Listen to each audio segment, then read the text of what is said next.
কুতুবউদ্দিন বখতিয়ার কাকি রহমতুল্লাহ আলাইহি কে তিনি কত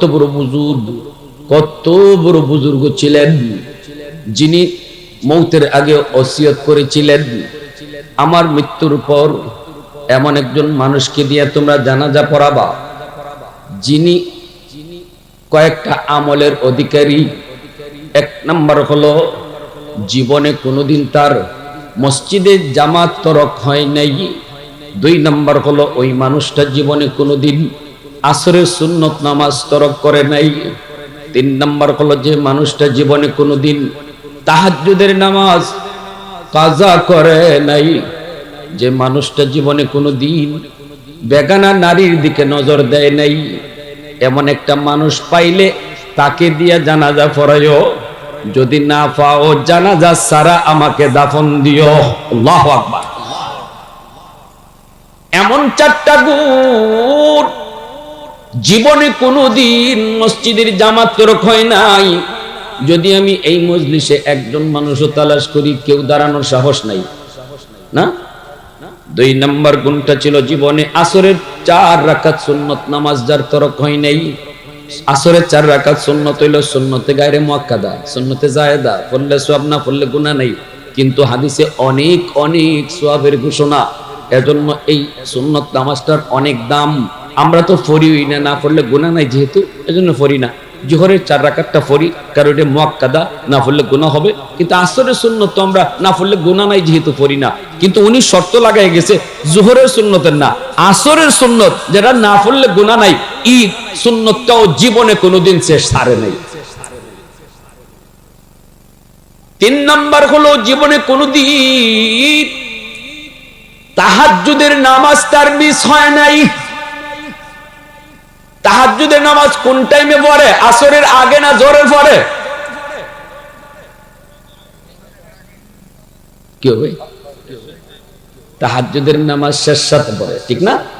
ফজরের আগে এই টাইম পর্যন্ত, এই টাইমে যে তাহাজ্জুদ পড়তো, সারা জীবন তাহাজ্জুদ পড়ছে এমন একজন মানুষ আবার জীবনে কোনোদিন ইচ্ছা করে কোনো বেগানা নারীর দিকে নজর দেয় নাই। আল্লাহর ওলির ইন্তেকাল হয়ে গেল, হাজারো হাজারো নয়, শুধু লক্ষ মানুষের সমাগম। জানাজার নামাজ পড়ার জন্য সবাই হাজির। বিশাল বড় ময়দান। ঘোষণা করে দেওয়া হলো, আসুনি এমন কেউ থাকলে তাড়াতাড়ি এসে জানাজা পড়াও। হুজুর মরণের আগে ওসিয়ত করে গেছেন, এমন কোন মানুষ থাকলে তাকে দিয়ে জানাজা পড়াবা। যদি না পাওয়া যায় তাহলে জানাজা ছাড়াই আমাকে দাফন করবা। তাহলে বোঝা গেল আল্লাহর ওলি তিনি দুনিয়ায় থাকতেই জানতেন এমন একজন মানুষ অবশ্যই আছে। এলান করে দেওয়া হলো, লক্ষ মানুষের ভিতরে কারো সাহস নাই, কেউ দাঁড়াইবার সাহস নাই। এমন 4টা আমল কার জীবনে আছে? কেউ তো দাঁড়ায় না। বারবার মাইকিং করা হয়, এলান করা হয়, তাড়াতাড়ি করে আপনি আসেন। কি আপনি কোথায় বসে আছেন? অবশ্যই আপনি জানাজার নামাজে হাজির হয়েছেন। হুজুর যেহেতু বলছেন অবশ্যই আপনি আছেন। কেউ জানে না, না জানলেও হুজুর জানেন, বিদায় তিনি আপনার কথা বলেছেন। কোথায়? আপনি তাড়াতাড়ি আসেন, জানাজা এসে পড়ান। হাজারো হাজার উলামায়ে কেরাম মজলিসে উপস্থিত, কিন্তু কেউ সাহস করে না। এমন 4টা আমল কার আছে? কেউ সাহস করে না জানাজা পড়ানোর, কেউ তো দাঁড়ায় না। এই অবস্থায় এলান করে দেওয়া হলো, তাহলে জানাজা ছাড়াই হুজুরকে এখন দাফন করা হবে।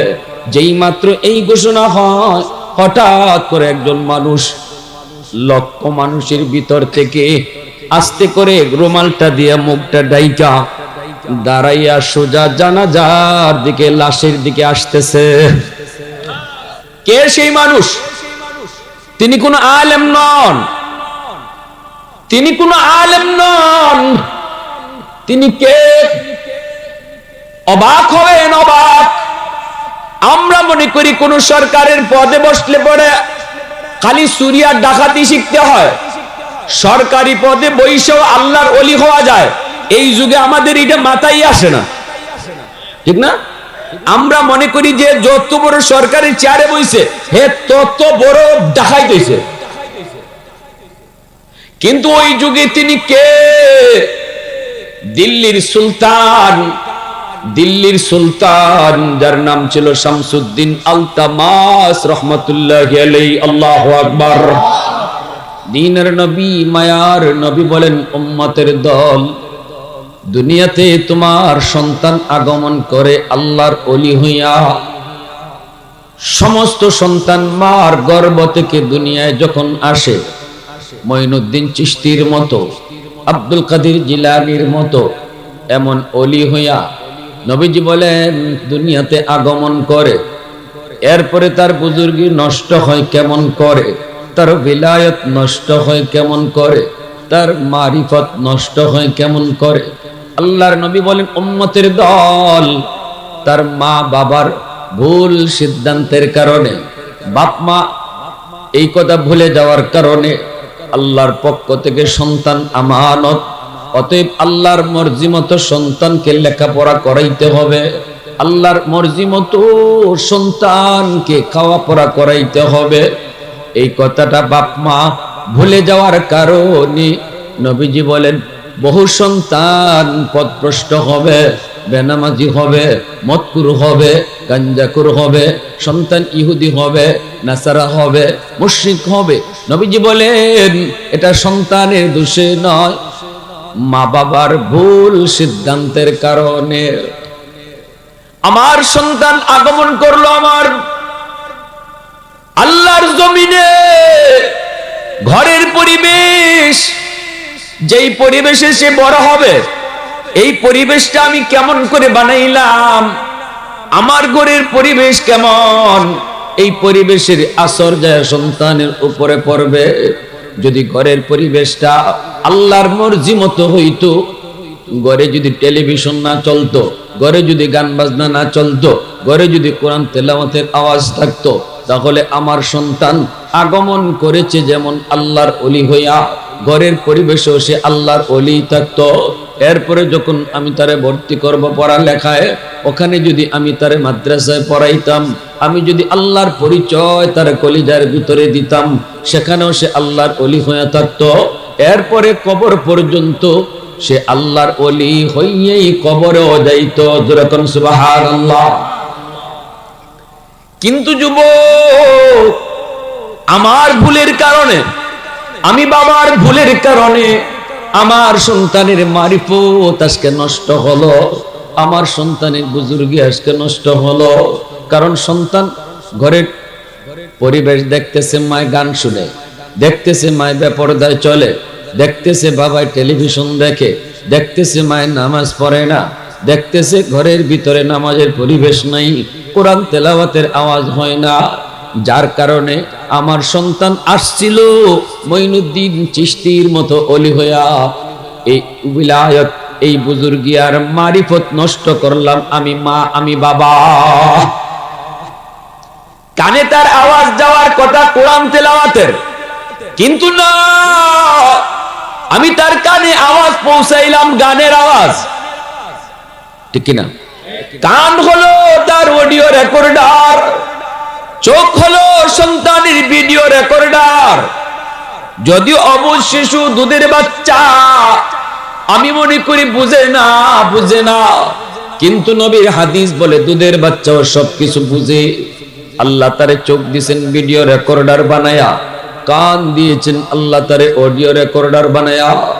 আমার দুধের বাচ্চা চোখে সে যা দেখবে, এই দৃশ্যটা সে মরণ পর্যন্ত রেকর্ড করে রাখবে। কানের মধ্যে আমার দুধের বাচ্চা যা শুনবে, কানের মধ্যেও সেই আওয়াজটা সে রেকর্ড করে রাখে। যেদিন সাপ্লাই দেয়, এতদিন যা রেকর্ড হয়েছে তাই সাপ্লাই দেয়, এতদিন যা রেকর্ড হয়েছে তাই সাপ্লাই দেয়। বাবা যদি মাকে বকাবকি করে, এই বকার আওয়াজটাও সন্তানের কানে রেকর্ড হয়ে থাকে। যেদিন বড় হয় এদিন সন্তান অটো গালি শিখে যায়, ঠিক না? জোরে বলেন। এজন্য আল্লাহ নবী বলছেন, স্বামী স্ত্রীর বৈধ সম্পর্ক যেটা গোপন সম্পর্ক, এটাও অবুঝ বাচ্চার সামনে কইরো না, রাসূল নিষেধ করছেন। প্রশ্ন করবেন, হুজুর দুধের বাচ্চা কি বা বুঝে? আল্লাহ রসুল নিষেধ করছেন, রসুল না বুঝে নিষেধ করেন নাই। আমার আপনার চেয়ে রসুলের বুঝ বেশি, কারণ আমার রসুল যা বলেন তা নিজের থেকে বলেন না, কার ইশারায়। জোরে বলেন। এই বাচ্চাটা শিশুকালে যা দেখবো, কথা কইতে পারে না, কিন্তু চোখে যা দেখতেছে এই দৃশ্যটা তার চোখের ভিতরে রেকর্ড করে রাখতেছে, মেমোরিতে রেকর্ড হয়ে থাকতেছে। আর যেদিন সে সাপ্লাই দিবে, এতদিন যা রেকর্ড করবে ওটাই সাপ্লাই দিবে। টেপের মধ্যে যদি আপনি গান রেকর্ড করেন, টেপ বাজাইলে গানই বাজবে। টেপে যদি আপনি কোরআন তেলাওয়াত রেকর্ড করেন, টেপ বাজাইলে তিলাওয়াতই বাজবে, ঠিক না? এখন আমি বাবা সিদ্ধান্ত নিব, আমার সন্তানের কানে আমি কি রেকর্ড করব? গান বাজনা রেকর্ড করব নাকি কোরআন তেলাওয়াত রেকর্ড করব? সিদ্ধান্ত নিবে মা, সিদ্ধান্ত নিবেন বাবা। এই সিদ্ধান্তে যদি বাপ মা সঠিক হয়, এই সিদ্ধান্তে যদি বাপ মা সঠিক হন, তাহলে সন্তানের ভবিষ্যৎ আলোকিত। সন্তান ওলি যেমন হইছে, ওলি হয়ে যেমন আসছে, মারিফত লইয়া যেমন আইছে, মারিফত লইয়াও দুনিয়াতে বাঁচবে, মারিফত লইয়াও সে কবরে যাবে।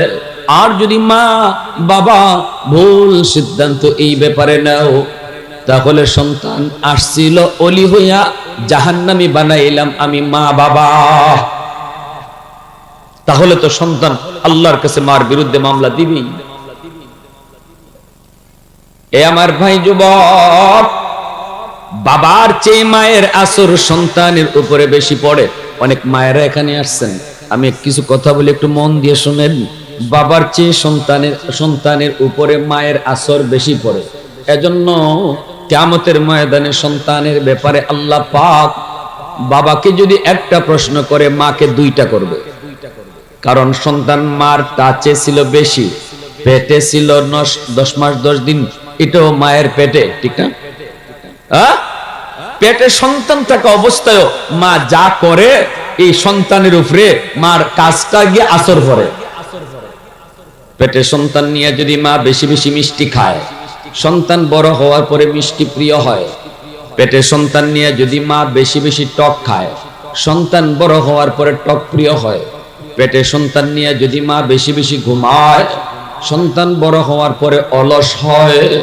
পেটে সন্তান নিয়ে মা যদি টুকটাক কামকাজ করে, এই সন্তান বড় হওয়ার পরে কর্মঠ হয়। পেটে সন্তান নিয়ে যদি মা বেশি বেশি গান শুনে, সন্তান বড় হওয়ার পরে গায়ক হয়। পেটে সন্তান নিয়ে যদি মা বেশি বেশি করে কোরআন তেলাওয়াত করেন, এই সন্তান অল্প দিনে হাফেজে কোরআন হয়। পেটে সন্তান নিয়ে যদি মা বেপরদায় চলে, সন্তান ব্রেন ঢিলা হয়। আর পেটে সন্তান নিয়ে যদি মা পর্দায় থাকে, এই সন্তান বড় হওয়ার পরে মেধাবী হয়। অতএব মা, কিয়ামতের ময়দানে আল্লাহ তোমাকে প্রশ্ন করবে সন্তানের ব্যাপারে বেশি। এরপরে সন্তান দুনিয়াতে আগমন করলো, দুধ খাইলো, তাও মায়ের দুধ খাইলো, মাকে কাছে পাইলো। যতদিন দুধ খাইলো ততদিন মার সাথেই থাকলো। তারপরে ঘরের পরিবেশে সন্তান যতদিন থাকে, ততদিন মাকেও বেশি পায়, মাকেই বেশি দেখে। বাবা তো ঘরের বাহিরে থাকে। অতএব যেই শিশুকালটা সন্তানের জীবনের ফাউন্ডেশন, যেই শিশুকালটা সন্তানের জীবনের ফাউন্ডেশন, এই ফাউন্ডেশনের বয়সটা সন্তান বাবার চেয়ে মাকে বেশি পায়, বেশি দেখে। সন্তানের দিল দেমা, এই আমি তো ভিজে যেতেছি, কি ব্যাপার?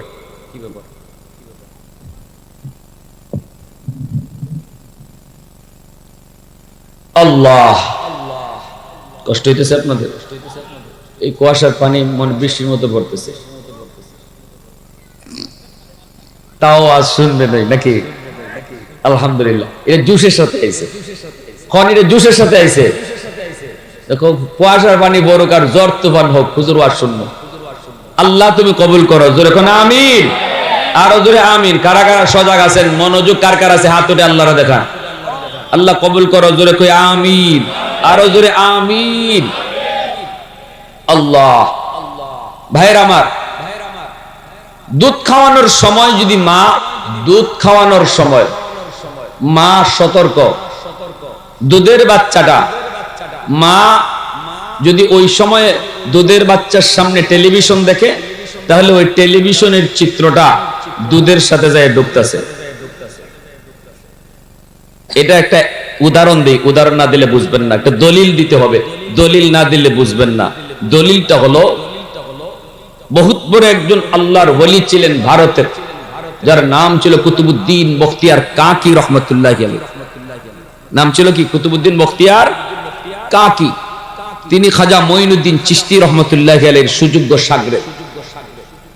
ইনার আম্মা শিশুকালটা বাচ্চাদেরকে যেই বয়সটাতে বাচ্চারা জন্মের পরেই কি আমরা মাদ্রাসা দিয়ে দিই, ভর্তি করে বা স্কুলে, কিছু সময় 5 বছর পর্যন্ত মিনিমাম ঘরে থাকে, 5-6 বছর পর্যন্ত থাকে না? এই 5-6 বছরটার জন্য সন্তানের মা বাবা হইল তার প্রথম শিক্ষক, আর এই ঘর হলো সন্তানের জন্য প্রথম স্কুল।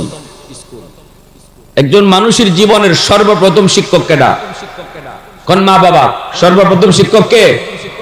কারণ বাপ মা তার জীবনের প্রথম শিক্ষক, আর প্রথম বিদ্যালয় ঘর, নিজের ঘর, ঠিক না?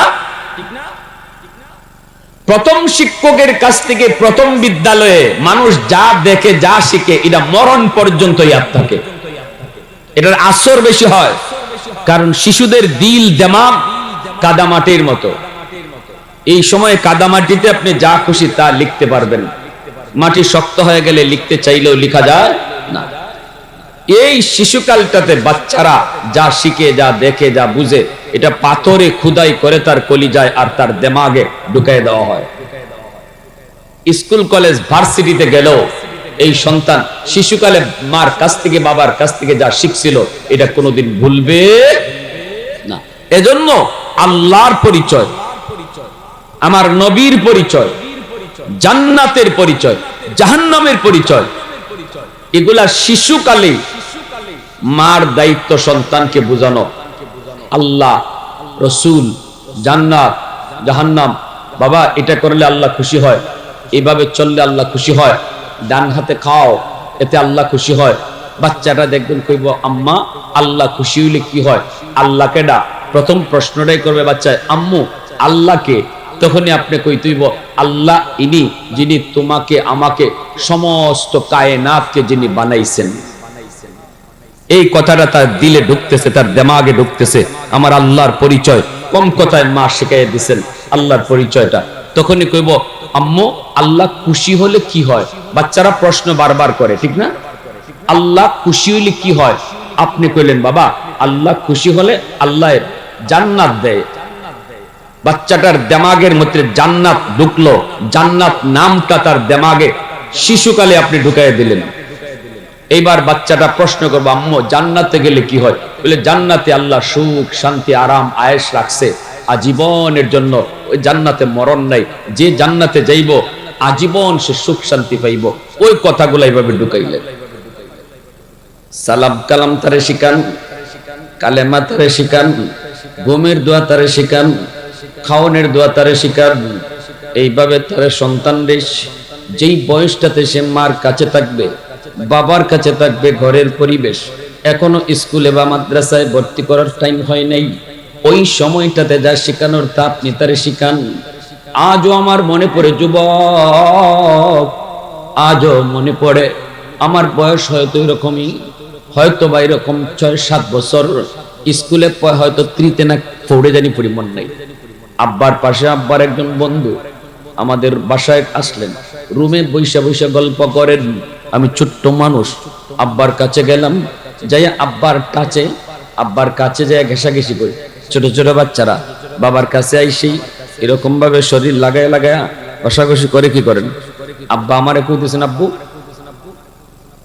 সালাম দিলা না? তো আমি সাথে সাথে বলতেছি আসসালামু আলাইকুম। আমার আঙ্কেল যিনি, ইনি কিন্তু হাসিয়ে দিছে, ইনি হাসিয়া বলতেছে ওয়ালাইকুম আসসালাম, বাবা তুমি বেঁচে থাকো। কিন্তু আমার আব্বা বলতেছেন, না তোমার এই সালাম আমি নিব না। আব্বা বলতেছেন সালাম নিব না, তুমি রুম থেকে বের হও। অথচ আমার আব্বা একজন জেনারেল শিক্ষিত, ইংরেজি শিক্ষিত মানুষ, সরকারি হাসপাতালের ডাক্তার ছিলেন, রিটায়ার্ড এখন। বলতেছি তুমি বের হও, রুম থেকে বের হও, বের হও। বের হইয়া রুমে ঢুকার সময় আবার সালাম দিয়ে ঢুকো, রুমে ঢুকতে সালাম দিয়ে ঢুকো। তো না, আমার আঙ্কেল কিন্তু বারবার বলতেছিল, ভাই ছোট মানুষ বুঝে না, বাদ দিয়ে দেন, সালাম তো দিছেই। আব্বা তখন বলছিলেন, ভাই আমি যদি এখন ওর সালামটা আমি গ্রহণ করি, সারা জীবন মনে থাকবে না, তাকে সারা জীবন যদি মনে রাখাইতে হয়, রুম থেকে বের করতে হবে, আবার সালাম দিয়ে রুমে ঢুকাইতে হবে। সেই কাজটা করার কারণে আজ 30 বছর পরেও আমার শিশুকালের সেই কথাটা আজও মনে আছে। বাবা হওয়া সহজ, এ যুবক, আদর্শ বাবা হওয়া কঠিন, মা হওয়া সহজ, আদর্শ একজন মা হওয়া কঠিন। ঠিক কিনা জোরে কর? খাজা কুতুবউদ্দিন বখতিয়ার কাকি রহমতুল্লাহ আলাইহির মা নিজের থেকে যা শিখাইবার শিখাইছেন, এরপরে তাকে নিয়ে চললেন মাদ্রাসায়, উস্তাদের কাছে। কারণ আমার সন্তানের প্রথম লেখাপড়া শুরু হবে আল্লাহর পরিচয় দিয়া। যেই পড়ালেখার ভিতরে আল্লাহর পরিচয় নাই, নবীর পরিচয় নাই, আখিরাতের ফিকির নাই, কবরের আলোচনা নাই, ওই পড়ালেখা করার দ্বারাও সে মানুষ হয় না। আখিরাতের ফিকির, আখিরাতের চিন্তা, আখিরাতের জীবন, আল্লাহর কাছে জবাবদিহিতামূলক শিক্ষা যেই শিক্ষার মধ্যে নাই, এই শিক্ষায় কোনোদিন মানুষ হয় না। এই শিক্ষা কি হয় না? আখিরাতে জবাবদিহিতা নাই, যা পাও তা খাও, যা মন চায় তা করো। এই শিক্ষায় একজন মানুষ যত বড় শিক্ষিত হইব, তত বড় ডাকাইত হইব। 20,000 টাকার লোভে পড়া ডাক্তার কয় নরমাল ডেলিভারি কেসের রোগীরে কয় সিজার করতে হবে। আপনাদের এরকম কি ঘটনা নজরে পড়ে না? ডাক্তার ভালো করে জানে নরমাল ডেলিভারি হবে, বাচ্চার পজিশন ভালো, কিন্তু বিল কম হবে। সিজার যদি করে 20,000 টাকা 30,000 টাকা বিল আসবে। এই বিলটার কারণে যেই ডাক্তার রিপোর্ট দিল সিজার না করলে মাও মারা যাবে, বাচ্চাও মারা যাবে, জীবনের জন্য সুস্থ একজন মহিলাকে অপারেশন করে অসুস্থ বানাইলো, এই ডাক্তারকে ডাক্তার বলবেন না ডাকাত বলবেন? আপনারা বলেন জোরে কোন? কেন এই চিন্তা? কারণ ওই যে আল্লাহর কাছে জবাবদিহিতামূলক শিক্ষা তার কলিজায় নাই। ঠিক কি না? এ জীবন জীবন নয়, মরণের পরের জীবনটাই আসল জীবন, এবং ওই জীবনে আমার এ জীবনের সব কাজের হিসাব পাই টু পাই দিতে হবে। এই শিক্ষাটা আপনার সন্তানের কলিজায় শিশুকালে ঢুকাইয়া দেন, এরপরে ডাক্তার বানান, আপত্তি নাই আমাদের। আমরা বলবো না সব মুফতি সাহেব হয়ে যাক, সব যদি মুফতি মুহাদ্দিস হয় এদেশে ডাক্তার ইঞ্জিনিয়ার হবে কে? কিন্তু আমাদের প্রশ্ন একটা, আমাদের কথা এক জায়গায়, সন্তানের কলিজায় আগে আল্লাহর পরিচয় ঢুকাও, আখিরাতে জবাবদিহিতার শিক্ষা তার কলিজায় ঢুকায় ডাক্তার বানাও, ডাক্তারই হবে, ডাকাত হবে না। আর যদি এই শিক্ষা তার কলিজায় না ঢুকাইয়া ডাক্তার বানাও, মানুষ হবে না, ইঞ্জিনিয়ার বানাও, মানুষ হবে না, রড না দিয়া বাঁশ ঢুকাইয়া দেবে। কষ্ট পাইতেছেন আপনারা? মুসলমানের সন্তানের লেখাপড়া শুরু হবে মাদ্রাসা দিয়া, যেই পড়ার মধ্যে আমার এবং আল্লাহর কাছে জবাব দেওয়ার শিক্ষা যেই শিক্ষার মধ্যে রয়েছে, ওই শিক্ষা শিখাইয়া তারে স্কুল কলেজ ভার্সিটিতে দাও। 5 বছর নুরানি মাদ্রাসায় পড়াও। আজকে নুরানি মাদ্রাসাগুলোতে অঙ্ক ইংরেজির স্কুলের সমমানে রাখা হয়েছে মাদ্রাসায়। আপনাদের দিকে খেয়াল করে যে আপনাদের বাচ্চারা যারা আপনারা ডাক্তার ইঞ্জিনিয়ার প্রফেসর বানাবেন, উকিল ব্যারিস্টার বানাবেন, পাইলট বানাবেন, বানান, অসুবিধা নেই, কিন্তু সে তো মুসলমানের বাচ্চা। আগে তারা মুসলমানই শিখান, আগে তারা আল্লাহর পরিচয় শিখান, আগে তারা আখিরাতের ফিকির কলিজায় ঢুকান, এরপরে তারে আপনি ওই লাইনে দেন। দেখবেন মার সাথে বেয়াদবি করবে না, বাবার সাথে বেয়াদবি করবে না, আজীবন বাপ মার সেবা করেই যাবে। কারণ শিশুকালে তার কলিজায় আমার নবীর ইতিহাস, আমার নবীর আদর্শ, আমার নবীর সিফত তার কলিজায় ঢুকিয়ে দেওয়া হয়েছে। প্রশ্ন আমাদের এই জায়গায়, কেন আমার সন্তান কেন আমার সন্তান ডাক্তার হইও আজকে মাকে বৃদ্ধাশ্রমে দিবে? কেন আজকে আমার সন্তান এত বড় শিক্ষিত হওয়ার পরেও বাবাকে বৃদ্ধাশ্রমে দিবে? গন্ডগোল কোথায়? আসুন রোগ ধরি, রোগ ধইরা চিকিৎসা করেন, রোগ না ধইরা চিকিৎসা করবেন না। রোগ আমার আসমানে, চিকিৎসা চলছে জমিনে। আগুন লাগছে শেরপুর, পানি দেই ফরিদপুর। জীবনে কোনোদিন আগুন নিভবে? জোরে বলেন। যেখানে আগুন সেখানে পানি দাও, আগুন যেখানে সেখানে পানি লাগাও, তাহলে আগুন নিভবে। আমার ভাইরা বন্ধুরা, যুবক, কুতুবউদ্দিন বখতিয়ার কাকি রহমতুল্লাহ আলাইহির মা সন্তানকে নিয়ে তিনি চললেন মাদ্রাসায়। উস্তাদের কাছে আইসা বলেন, উস্তাদজি, আমার সন্তানকে আপনি মুসলমানের বাচ্চা বানান। আপনাদের কথাও থাকবে এটাই, আগে আইয়ে কইবেন হুজুর সন্তানরা আগে মুসলমানের বাচ্চা বানান, এরপরে যেটা করি করব। এরপরে আলিম বানাইবো, হাফিজ বানাইবো না মুফতি সাহেব বানাইবো, ইঞ্জিনিয়ার বানাইবো না ডাক্তার বানাইবো, এটা পরে বুঝবো। আগে মুসলমানের বাচ্চা বানান। ঠিক কিনা জোরে বলেন? আগে তারা মানুষের বাচ্চা বানান। মুসলমানই শিখলেই মানুষ, আল্লাহর পরিচয় জানলে মানুষ, নাইলে আল্লাহ মানুষ কইতে রাজি না। পবিত্র কোরআনে সূরাতুর রহমানের শুরুতে আল্লাহ এই কথাই বলছেন, যার দিলে আমার পরিচয় আছে, যে আমারে চিনে এ মানুষ, যে আমারে চিনে না আল্লাহ কয় এ মানুষ হই না। আল্লাহ কি কয়? সে মানুষ না। এ যত বড় ডাক্তার, যত বড় ইঞ্জিনিয়ার, যত বড় প্রফেসর হোক, যদি আল্লাহকে না চিনে আল্লাহ তারে মানুষ কইতে রাজি না। আর রহমান আল্লামাল কোরআন খালাকাল ইনসান, সৃষ্টি আল্লাহ পরে নিলেন, কোরআনের কথা আগে আনলেন। এই কথা বুঝাইবার জন্য তোমার কলিজায় যদি আমি আল্লাহর পরিচয় থাকে, আমার কোরআনের জ্ঞান যদি থাকে, তবেই তোমাকে আমি মানুষ কই, আর নতুবা তোমাকে আমি মানুষ কই না। এজন্য মুরগির বাচ্চা জন্ম নিলে মুরগি হয়, মানুষের বাচ্চা জন্ম নিলেই মানুষ হয় না, মানুষ বানাইতে হয়। আর মানুষ বানানোর শিক্ষা হলো আল্লাহর পরিচয়ের শিক্ষা। ঠিক কিনা জোরে বলেন? আমার ভাইরা বন্ধুরা, কুতুবউদ্দিন বখতিয়ার কাকি রহমতুল্লাহ আলাইহি কে তিনি?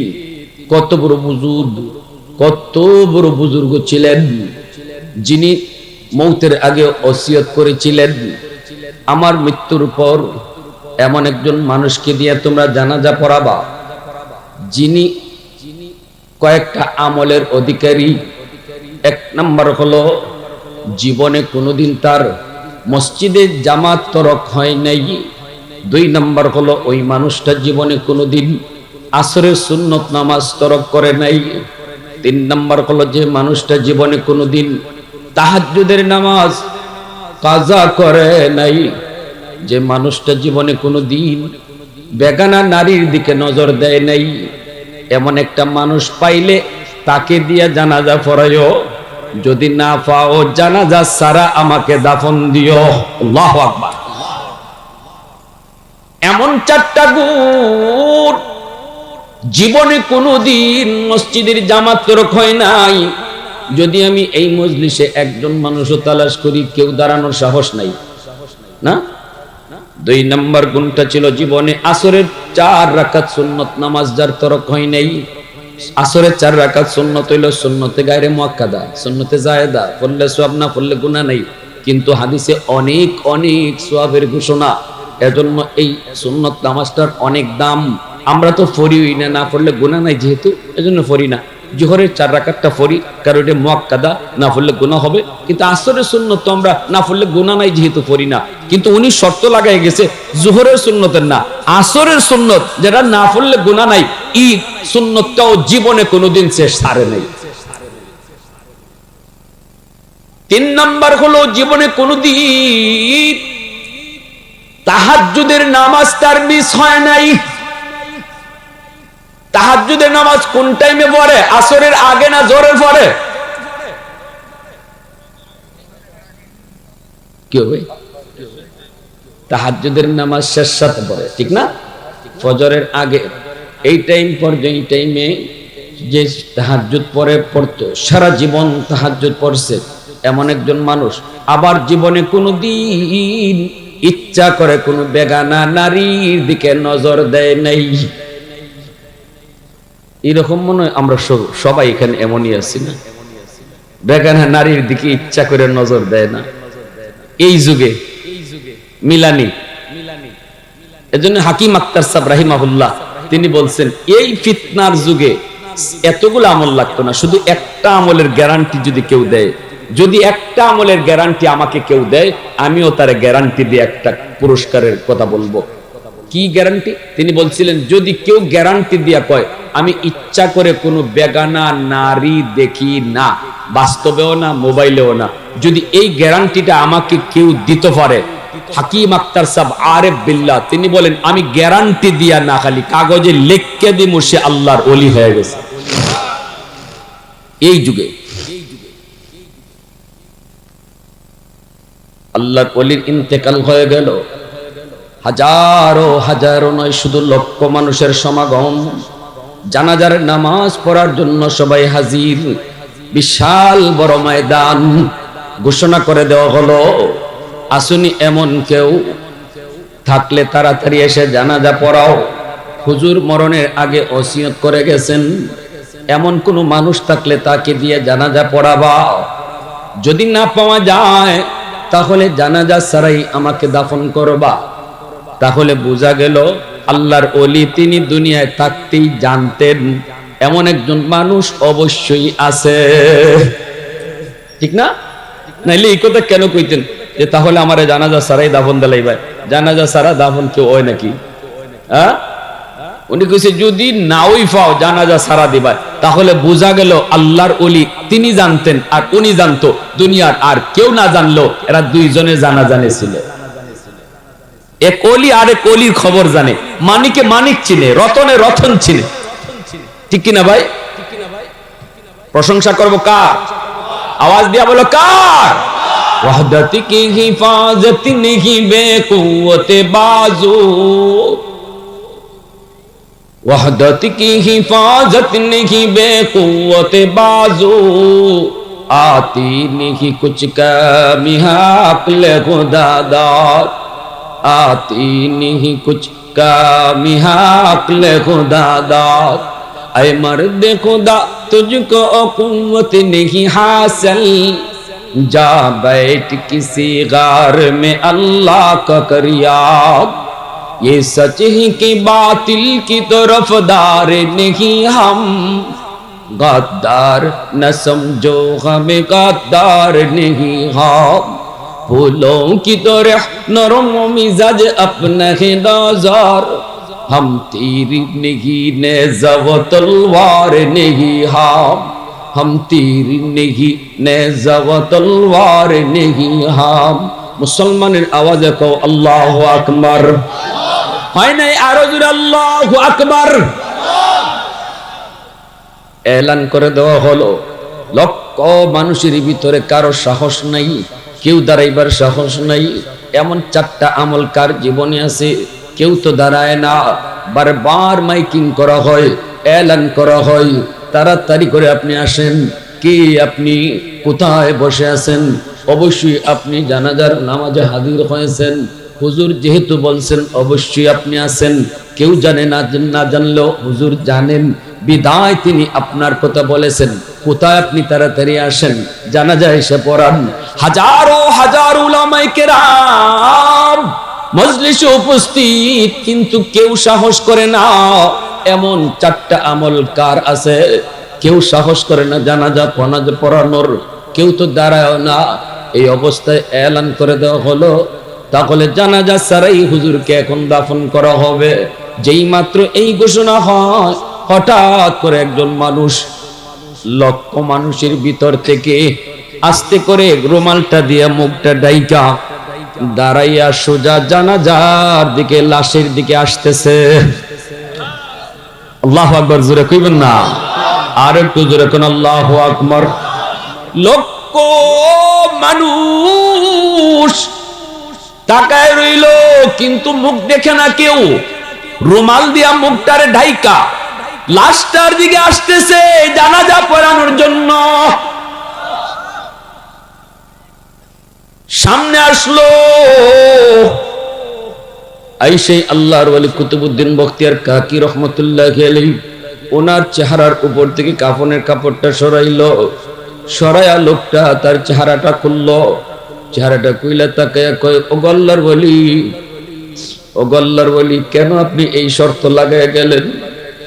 আমি তো চাইছিলাম আমার এই আমল যেন আল্লাহ ছাড়া কেউ না জানে। আমি তো চাইছিলাম আমার এই আমল আল্লাহ ছাড়া কেউ যেন না জানে। আপনি কেন এই শর্ত লাগায় গেলেন? আপনি জানতেন আর আমি জানতাম। আমিও তো আপনার কিছু গোপন আমল জানি। আমি তো কোনোদিন আপনার গোপন আমল কারো কাছে প্রকাশ করি নাই। বিনিময়টা আপনি তো আপনার আমলের আল্লাহর কাছ থেকে 100 বুঝা নিয়ে নিবেন, কিন্তু আমার আমলটা আপনি কেন প্রকাশ করলেন?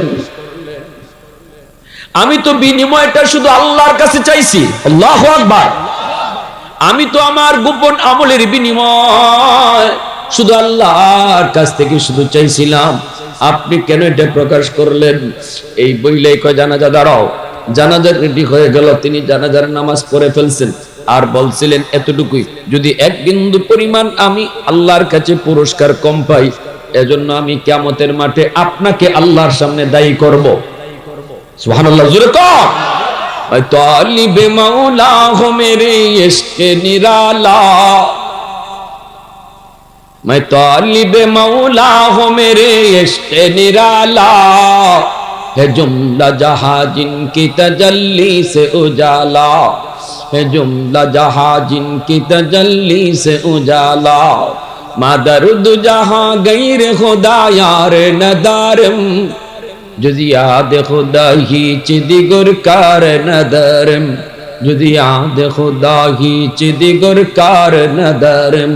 মুসলমানের আওয়াজ এখন আল্লাহু আকবার। বাইরে এবার আপনাদের জানার ইচ্ছা হয় কি হয় না, এই লোকটা কেডা? কার কার হয়? একটু হাতটা উঠে আল্লাহরে দেখো। আল্লাহ তুমি কবুল করো, জোরে কোন আমিন। কে সেই মানুষ? তিনি কোন আলেম নন, তিনি কোন আলেম নন। তিনি কে? অবাক হবেন, অবাক। আমরা মনে করি কোন সরকারের পদে বসলে পরে খালি চুরি আর ডাকাতি শিখতে হয়, সরকারি পদে বইসেও আল্লাহর ওলি হওয়া যায়। এই যুগে আমাদের এটা মাথায় আসে না, ঠিক না? আমরা মনে করি যে যত বড় সরকারি চেয়ারে বইছে হে তত বড় ডাকাইত হইছে।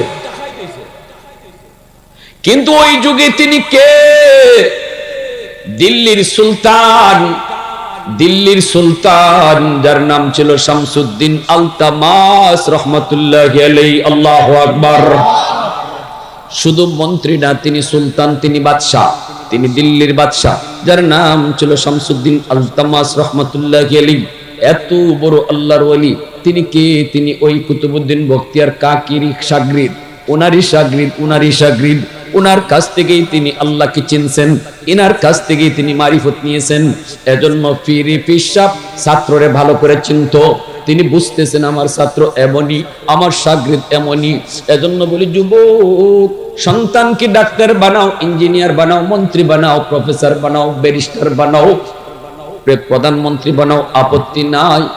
কিন্তু শামসুদ্দিন আলতামাস তিনি প্রধানমন্ত্রী হয়েও যদি এত বড় আল্লাহর ওলি হতে পারলেন, আমার আপনার সন্তানও পারবে না কেন? কথা শুধু একটাই, মা বাবা একটু বুঝো, সন্তান আল্লাহর পক্ষ থেকে আমার কাছে আমানত। আমি নিজের ইচ্ছায় চালাইবো না, আল্লাহর ইচ্ছায় চালাইবো, ঠিক কিনা? ওই কুতুবউদ্দিন বখতিয়ার কাকি কেন এত বড় ওলি হয়েছে বুঝেন?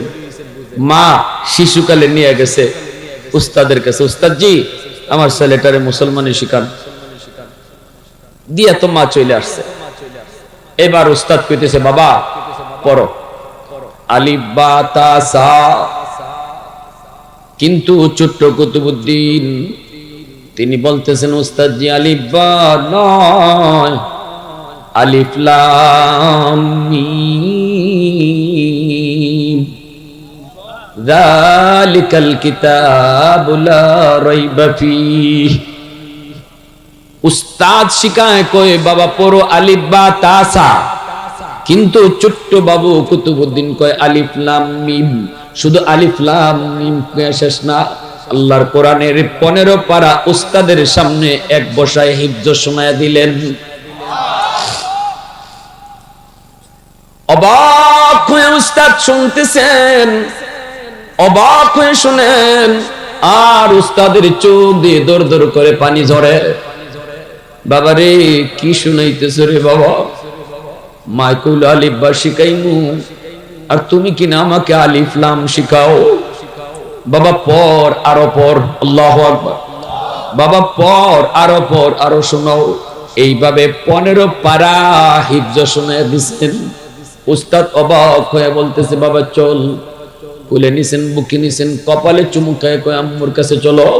কেন তোমার আম্মু এমন মজাক করলো? কেন ঠাট্টা করলো? তুমি 15 পারার হাফিজ, অথচ তোমার মা আমাকে বলল আলিফ বা তা সা শিখামু। চলো মায়ের কাছে চলো। পর্দার আড়াল থেকে ডাক দিয়ে কয়, মা কেন তুমি মজাক করলা, ঠাট্টা করলা কেন? মা কই, উস্তাদ জি কি হয়েছে? কয় তুমি বলেছ উস্তাদে কয় আলিফ বা তা সা শিখামু, কিন্তু না, তোমার ছেলে তো আলিফ বা পড়ে নাই, সে তো আলিফ লাম মিম কইয়া কোরআনের 15 পারা শোনাইছে। মা চিৎকার দিয়ে আল্লাহু আকবার কইয়া জমিনে সিজদায় পড়ে গেছে। মা আল্লাহু আকবার কইয়া জমিনে সিজদায় পড়ে কান্না করে আর কই, উস্তাদ জি খোদার কসম, খোদার কসম আমি মা নিজেও জানি না, আমি মা নিজেও জানি না আমার কুতুবউদ্দিন কেমন করে 15 পারার হাফিজ হয়েছে। তবে যদ্দূর মনে পড়ে আমি মা ছিলাম 15 পারার হাফেজা। আমি আমার কুতুবউদ্দিনকে যখনই দুধ খাওয়াইতাম, কখনো অজু ছাড়া আমি দুধ পান করাই নেই। আমি মা মনে পড়ে যখনই দুধ পান করাইতাম তখনই কোরআন তেলাওয়াত করতাম। মনে হয় দুধের সাথে তিলাওয়াত ঢুকছে। আল্লাহু আকবার, জোরে কোন আল্লাহু আকবার। ও আমার মা, দিলটা নরম করে কথাগুলি বুঝো, একটু বুঝো গো মা। দুধের সাথে মায় তিলাওয়াত করলে যদি তিলাওয়াত দুধের সাথে যায় ঢুকে, মা যদি সন্তানকে দুধ পান করানোর সময় টেলিভিশন দেখে গান শুনে, তাহলে গানের আওয়াজটাও দুধের সাথে ঢুকতে পারে কি পারে না? এজন্যই নবী বলেছেন, মা বাবা সতর্ক হও, সন্তানকে নিজের মর্জি মতো চালাও না, মর্জি মতো শিখাও না, তারে তুমি আল্লাহর মর্জি মতো চালাও। হারাম খানা কখনো খাওয়াইয়া বড় কইরো না। সন্তানকে তুমি আদর কইরা সন্তান যা চায় তা দিলা, কিন্তু হারাম পন্থায় লাভ নাই। এই সন্তান কিয়ামতের ময়দানে বাবার বিরুদ্ধে মামলা দিয়া কইব, আল্লাহ আমার বাবা হারাম খাওয়ানোর কারণে আমি আজকে বেনামাজি হইছি, আমি আজকে মদখোর হইছি, গাঞ্জাখোর হইছি, আমার বুজুর্গি নষ্ট হয়েছে, আমার মারিফত নষ্ট হয়েছে। বাবা সুদের টাকা ঘরের ভিতরে ঢুকাইছে, সুদের টাকা দিয়ে আমি সন্তানকে বড় করছে, যার কারণে আজকে তোমাকে আমি ভুলে গেছি। আল্লাহ আমার বাপরে আটকাও, আমার বাবারে আটকাও, বাবারে ডাবল শাস্তি দাও। যেই সন্তানের মায়ায় পড়ে তুমি হারাম ঘরে ঢুকাইছো, এই সন্তানই কিন্তু আল্লাহর আদালতে তোমাকে আটকায় দিবে। ইয়াউমা ইয়াফিরুল মারউ মিন আখিহি ওয়া উম্মিহি ওয়া আবিহি ওয়া সাহিবাতিহি ওয়া বানিহি। কিয়ামতের ময়দানের চিত্রটা আল্লাহ পাক এই 3 কথায় 4 কথায় আল্লাহ বুঝায় দিবেন, বান্দারে আদরের বউটা তোর বউ থাকবে না, বউটাও হাসরের মাঠে তোর দুশ্মন হয়ে যাবে। আদরের মা মা থাকবে না, দুশ্মন হয়ে যাবে। আদরের ভাইটা ভাই থাকবে না, দুশ্মন হয়ে যাবে। কলিজার টুকরা সন্তান আর কলিজার টুকরা থাকবে না, হাসরের মাঠে তোমার দুশ্মন হয়ে যাবে। কিভাবে তুমি বাবারে আটকাইয়া নিজে বাঁচতে পারে? এজন্য বাপের ঘাড়ে সব দোষ দিবে, মার ঘাড়ে সব দোষ দিবে। এজন্য বলি যুবক, কখনো কখনো বোকামি করবা না, কখনো বোকামি করবা না। উলামায়ে কেরাম যা বলে নিজের থেকে কিছু বলে না, যা বলে যা শোনায়, আমার রসুল যা কইছে, আমার আল্লাহ যা কইছে তাই বলে তাই শোনায়। ঠিক কিনা জোরে কোন? কেউ মানে কেউ মানে না, কেউ মানে কেউ মানে না। আলেম উলামারা কয়, ভাই গাড়ি ভুল করেছ, ঢাকায় যাবা তুমি, কিন্তু গাড়িতে উঠছো তুমি মানিকগঞ্জের, ভাই এটা ভুল গাড়ি, গাড়ি থেকে নামো। উলামায়ে কেরামের দায়িত্ব হলো এলান করে দেওয়া, ওয়ামা আলাইনা ইল্লাল বালাগ, আমাদের দায়িত্ব হলো পৌঁছে দেওয়া। ভুল গাড়িতে বসছো, এই নিউজটা তোমার কানে পৌঁছে দেওয়া। বাকি গাড়ি থেকে কে নামবে, কে গাড়ি পাল্টাবে, এটা আলেমের দায়িত্ব না, এটা আল্লাহ বুঝবেন, এটা আল্লাহ বুঝবেন। উলামায়ে কেরামের দায়িত্ব গাড়ি থেকে টাইন্না নামানো নয়। উলামায়ে কেরামকে এই দায়িত্ব আল্লাহ দেয় নাই, কইবাই ভুল গাড়ি এরপরে সিট থেকে টাইন্না গাড়ি থেকে নামাইবা, এই দায়িত্ব আল্লাহ উলামায়ে কেরামকে দেন নাই, নবীকেও এই দায়িত্ব আল্লাহ দেন নাই। নবীরও দায়িত্ব ছিল লাস্তা আলাইহিম বিমুসাইতির, নবী গো আপনি দারোগা নন, আপনাকে লাঠি দিয়ে আমি পাঠাইছি না, উম্মতকে বুঝাইবেন এইভাবে চললে আমি খুশি, এইভাবে চললে আমি আল্লাহ নারাজ, এই কথা বুঝাই দেওয়া তোমার দায়িত্ব, লাঠি হাতে নেওয়া তোমার দায়িত্ব না। কে মানবে কি মানবে না সেটা আমি আল্লাহ বুঝবো, ঠিক না? উলামায়ে কেরামের কথা মাইনা এখানে হয়তো কেউ বা নিয়ত করবে না ভুল গাড়ি থেকে নামবো, সঠিক গাড়িতে উঠবো, সে তো সফল, সে সার্থক। নিয়ত যদি করে না আজকে থেকে আর নিজের মর্জি সন্তানের ব্যাপারে চালাবো না, সন্তানকে আমার আল্লাহর মর্জি মতো বড় করব, আল্লাহর মর্জি মতো তারে শিখাবো, আল্লাহর মর্জি মতো তারে পড়ালেখা করাবো, তাহলে সে গাড়ি বদলাইলো, আলেমদের কথা মানলো, কপালে হেদায়েত নসিব হলো। আর কিছু মানুষ আছে শুনবে ঠিকই কিন্তু মানবে না, যেমন গাড়িতে যদি এলান করি, কিছু মানুষ আছে এমনও কইতে পারে তো ধুত মিয়া সিট কাটছি বইছি আরামে সিটটা নিয়ে বইছি, গাড়ি থেকে নামবো না, গাড়ি ভুল হলে হোক, নিয়ত আমার ঢাকা, গাড়ি এখন যেদিকে খুশি ওই দিকে যাক, নিয়ত আমার ঢাকা। নিয়ত যদি খালি ঢাকায় রাখে গাড়ি, এই গাড়ি কোনোদিন ঢাকায় যাইব? কোনদিন।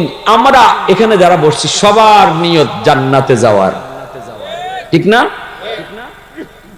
কিন্তু অবশ্যই আমরা নিয়ত জান্নাতের, কিন্তু অনেকেই গাড়ি উঠতে বইয়ে রয়েছি জাহান্নামের, অনেকেই আমরা জাহান্নামের গাড়ির প্যাসেঞ্জার। এখন আমরা যারা দূর থেকে আসে আলেম ওলামা, আইয়া এতক্ষণ 1 ঘন্টা বুঝাই খালি কইছি ভাই গাড়ি বদলাও, নিয়ত তোমার জান্নাত, গাড়িতে বসছো জাহান্নামের, গাড়ি বদলাও। মাহফিল থেকে কিছু মানুষ যাবে নিয়তটা পুরাপুরি গাড়ি বদলাইয়া, আর কিছু মানুষ মনে করবে এখান দিয়ে ওয়াজ শুনছে, এখান দিয়ে বের করছে, সব কথা কি আর মানলে ফারা যাইব? তার মানে হে বইছে যে বইছেই নিয়ত তার জান্নাত হইল, জাহান্নামের গাড়ি বদলাইতো না, ঠিক না? নিয়ত তার ঢাকা, কিন্তু মানিকগঞ্জের গাড়ি বদলাবে না। কপাল খারাপ, ঠিক কিনা জোরে বলে আল্লাহ। আর যদি কিছু মানসিকতা কয় হুজুর বুঝলাম তো হুজুর, আলহামদুলিল্লাহ আপনি যে কথা কইছেন, সন্তানের লেখাপড়া শুরু হইব মাদ্রাসা দিয়া, সন্তানের লেখাপড়া শুরু হইব আল্লাহর পরিচয় দিয়া, যে পড়ায় আল্লাহর পরিচয় আছে এটাই পড়া। এর জন্যই তো আমার রাসূল জিবরাইল যখন কইছিল নবী গো আপনি পড়েন ইকরা, নবী কয় কের পড়া? জানি না আমি পড়া। জিবরাইল কয় পড়েন, নবী কয় না পড়বো না, পড়া জানি না। জিবরাইল কয় নবী গো পড়েন, নবী কয় কের পড়া? কিন্তু জিবরাইল যখনই কয় ইকরা বিসমি রাব্বিকাল্লাযী খালাক, পড়েন আপনার রবের নামে, তখনই আমার রাসূল হাসিয়া কয় হ্যাঁ এবার পড়তে পারি, কারণ আমার রবের নামে যেই পড়া এটাই পড়ালেখা। আল্লাহু আকবার। জিবরাইল যখন খালি প্রথমে বলতে বলছেন ইকরা, পড়েন পড়েন পড়েন, রাসূল তো পড়েন না। আমার আল্লাহর নাম ছাড়া আবার কের পড়া? আমার আল্লাহর পরিচয় ছাড়া আবার এটা কিসের পড়া? না আমি পড়া রাসূল পড়বো না। 3 বারের পরে যখন জিবরাইল কইছে আল্লাহর নামে পড়েন, তখন রাসূল পড়া শুরু করছেন। প্যারে হাজিরিন, হাত জোর করে বলবো, অনুরোধ করে বলবো, রোগ আমাদের যে জায়গায় এখানে ঔষধ দেন। সন্তান নিয়ত করেন যে যাই বানান বড় হওয়ার পরে, কিন্তু পড়ালেখা শুরু হবে আমার আল্লাহর পরিচয় দিয়া।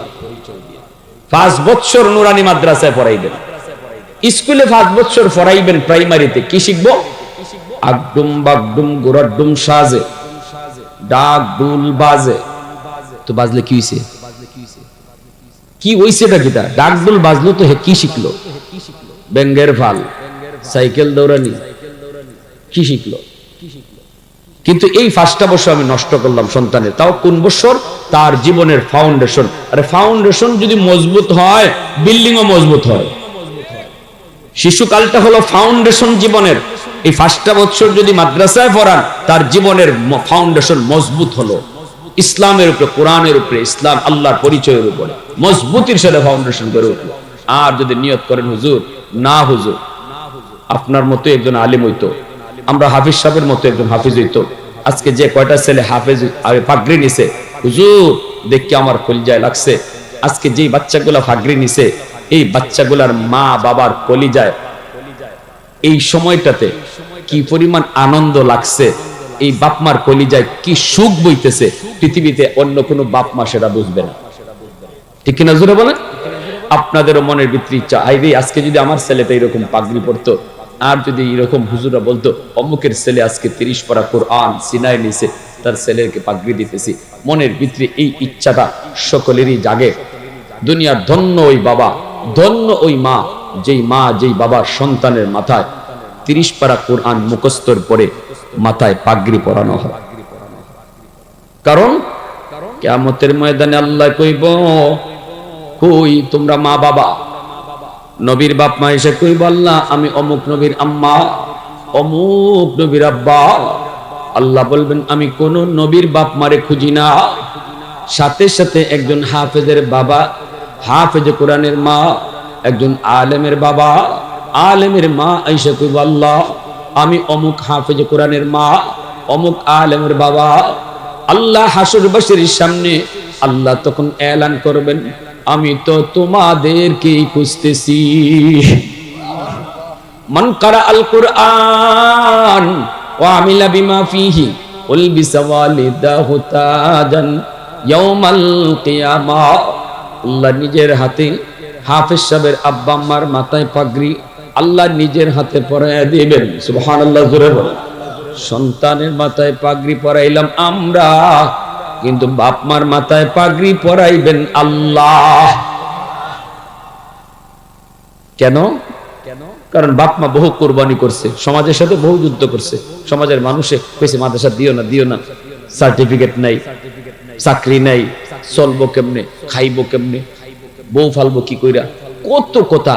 100টা বাচ্চার মধ্যে 99টা বাচ্চা স্কুল কলেজের দিকে গেছে, আর তুমি বাবা শুধু আমি আল্লাহকে খুশি করার জন্য বাচ্চাটারে নিয়ে মাদ্রাসার দিকে আইছো, মানুষের কোনো কথা কানে দিছো না। আরে আমার সন্তান কেমনে চলবে, কেমনে খাইবে আমার আল্লাহ বুঝবে। কারণ মানুষ আসার আগেই আল্লাহ রিজিক দুনিয়ার পাঠাইছে।